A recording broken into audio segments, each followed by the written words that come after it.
Michael Patrick Leahy is here. Michael, hello from the Tennessee Star. Good morning, Dan. A big day electorally yesterday. Also a big day, a very big day here in Tennessee for those who want to tell the federal government, we don't want your education money because there's strings attached. Yeah, we talked to Cameron Sexton, Speaker of the Tennessee House, Cameron Sexton, about this earlier. He had come up with basically it was I don't know what you call it, a committee kind of a thing. Working group. A working group. And they're looking at basically telling the federal government, take your $1.8, $1.9, $2 billion and shove it because, as we have well documented, there's all kinds of strings attached. And yesterday, it was a big day because there was this group that helps come up with the Tennessee budget, and they said, we don't need the federal money. Talk a little bit about what happened. That's exactly right. The group is called the Sycamore Institute. They've been around for a long time. They're described as nonpartisan. They're actually, in my view, sort of center-left. And the big question is, if you take this $1.8 billion, which is 11% of the amount of money spent on K-12 public education in Tennessee, and you send it back to Washington, D.C., you don't take it, what's going to happen financially? Well, the one part of this is about half of that money is in compliance with stupid rules. Yeah. Right? Like, are you doing enough CRT? Are you allowing enough boys to compete in girls' sports? Those are the strings. Well, and the thing is, I get so frustrated because you always see these sort of mandates from the Biden administration and from Democrats by and large who will say, you need to do this or you don't get the funding. How good would it feel to tell them to say, take your funding and shove it, because we don't want to deal with your critical race theory. We don't want to deal with your transgender stuff. The state of Tennessee can do just fine without your funding and without your strings. And that's why Cameron Sexton has come up with this working group to figure out, one, do we need the money, which it sounds like we don't. And that is what Cameron Sexton said on Monday on this program.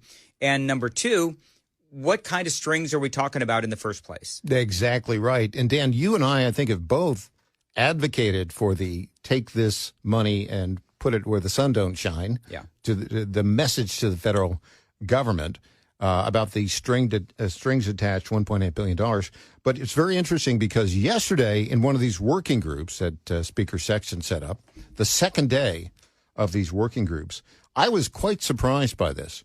Because the Sycamore Institute, as I've said, is sort of center-left, but their deputy director, Mandy Spears, said the following, quote, the days of historically large surpluses may be over, but Tennessee likely still has room in the budget to replace federal funding, but at the expense of other potential investments. Well, okay, send the money back and then free up the schools so they don't have to comply with all these stupid rules that everybody knows are, in essence, moving towards left-wing propaganda.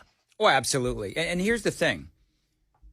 Scores for the students are not good here in the state of Tennessee. And from what I understand, they're improving, whatever. But it's not like the schools are doing terrific to begin with.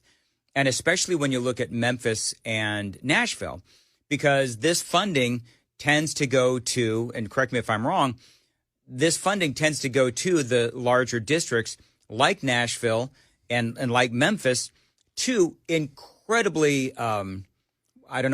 underperforming districts. And yes. So to me, this means that those districts maybe can focus on things that really matter, like reading, writing, and arithmetic, as opposed to the CRT 1619 crap. Yes. Well, that's a big ask for the teachers' unions to focus on reading, writing, and arithmetic. I will say, though, in terms of where the funding has gone, the federal funding, it's gone to the bigger districts, as you said, Memphis and Nashville, but also the rural districts get a lot of the federal money. But the weird thing about that is the rural districts are least interested in implementing all these strings-attached programs. Oh, of course. Right? They hate them, but they feel like they're stuck. And I think this is, Tennessee now has the opportunity, and I think it's going to be successful, Dan, to lead the country to tell the feds, we don't want this money.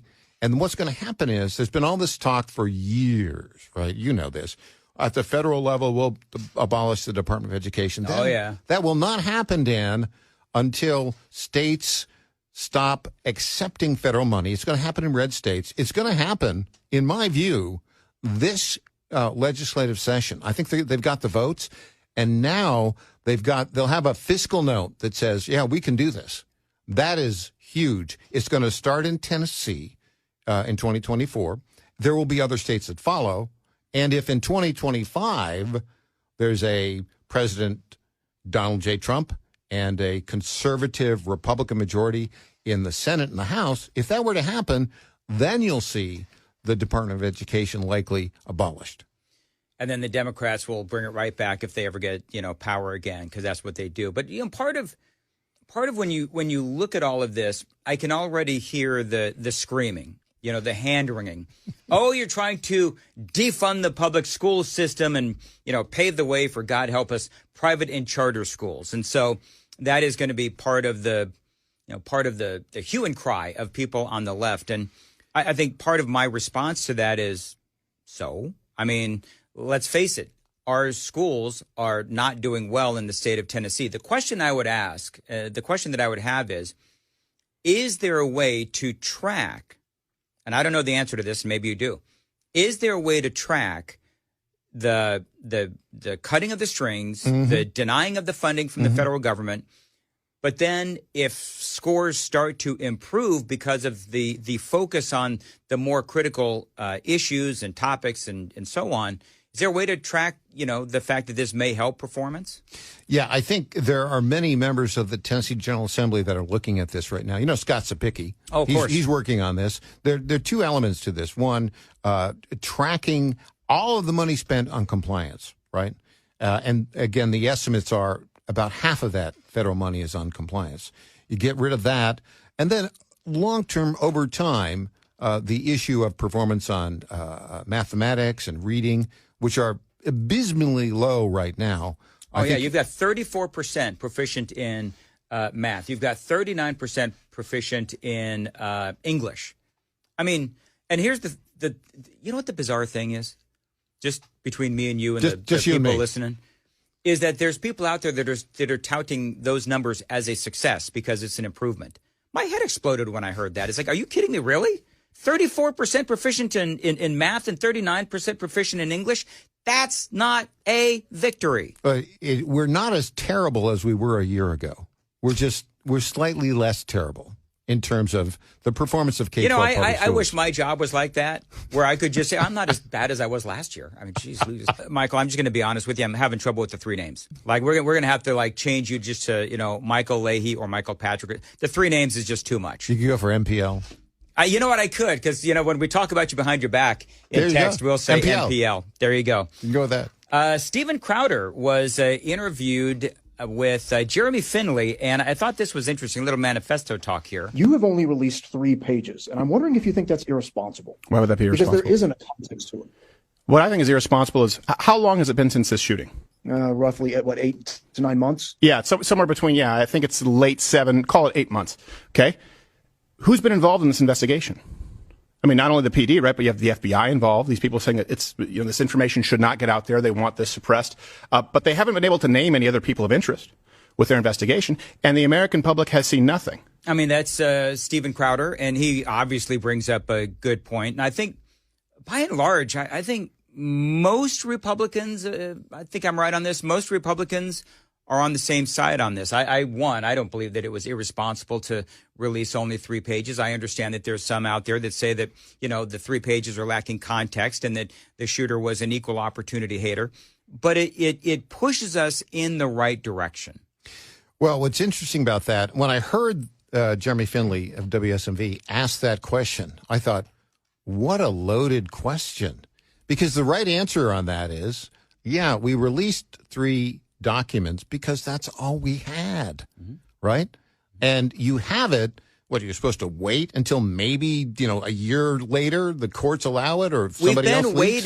We've been waiting for 7-8 months now. Yeah. And the other issue here on this is, I think, is very important, the public interest in getting this out there, all of the details, whatever it was, just find out. And this is going to be helpful in order to for law enforcement to understand how to deal with this in the future. Now, I think all of these people have been attacking Steven Crowder. Well, now, interestingly enough, since we're a plaintiff in two cases, one against the FBI in federal court, one against, when I say we, me individually and the Tennessee Star, to be clear, are plaintiffs, and one in state court, to get this all released, right? I think if we had received this, we probably wouldn't have released it because we're a plaintiff, right? But now it's out there. And so yesterday, Dan, this is some breaking news. We at the Tennessee Star, our attorneys went into federal court and said, look, these three documents have already been released. We want you to authorize discovery so that we can authenticate those documents and talk to the people in Metro Nashville Police Department and the FBI to confirm that they're authentic. We think we may have a good chance with the court on that. Well, Chief Drake came out and he did authenticate the 3 pages. What do you think the chances are that we're ever going to see? Well, he sort of authenticated it. He sort of, okay, go ahead. Yeah. When you say sort of, what did he sort of do? He didn't say, when you ask to authenticate a document, right? Yeah. You would say, the question would be, or the answer would be, yes, I looked at those 3 documents, and indeed, those are the documents that are part of the Covenant Killer Manifesto, right? He didn't say that exactly. He said these were documents that were released in an unauthorized way by members of law enforcement. That's basically what he said, right? So it's not exactly an authentication. What is the problem here? Like, why can't they just say? I think it's political. I think because what you've got is a very, very aggressive group of folks around Covenant School, the Covenant School itself, Covenant Church, and the parents that are putting all sorts of legal muscle into withholding this information. And I think the chief is reacting to that, as is the mayor. Very emotionally, very politically, not statutorily at all. And that's the key point, Dan. Well, and I don't understand.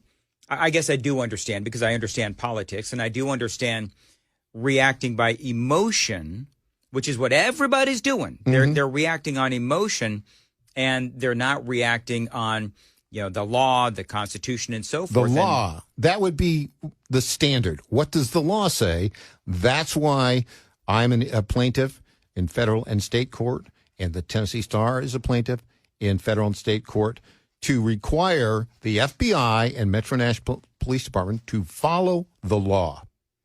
And this is going to sound snarky, but I think that some of these members of the media that are hand-wringing over the fact that the 3 pages were leaked, I think that they feel like they lost the scoop. And I think maybe that's also part of the issue here. It is 7:51 on Nashville's Morning News.